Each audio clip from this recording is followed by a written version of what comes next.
నేను జగన్మోహన్ రెడ్డి గారు మహిళల్ని ఈ మాట అన్నప్పుడు స్పందించుంటే నేను స్వాగతించేవాడిని. జగన్మోహన్ రెడ్డి గారిని ఒక స్టేట్స్మెన్ లాగా చూసేవాడిని.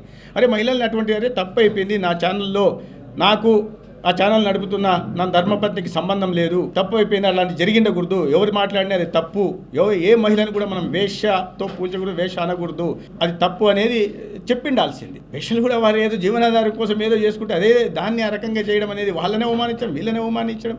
అప్పుడు ఖండించకుండా ఆ తప్పు చేసిన వాళ్ళని అరెస్ట్ చేస్తే అది ప్రజాభిష్టం మేరకు ఎటువంటి ఉద్యమాలు జరుగుతున్నాయి మీరు చూస్తున్నారు. రాష్ట్ర వ్యాప్తంగా మహిళలు ఎలా రగిలిపోతున్నారో మనం చూస్తున్నాం.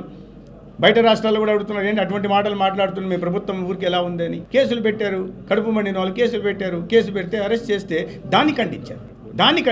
ఒకవేళ ఉమెన్స్ కమిషన్ మాట్లాడుతోంది, ఇది ఈ రకంగా మాట్లాడడం తప్ప సభ్య సమాజంలో ఇటువంటి మాటలు జుగుప్సాకరమైన మాటలకి స్థానం లేదు.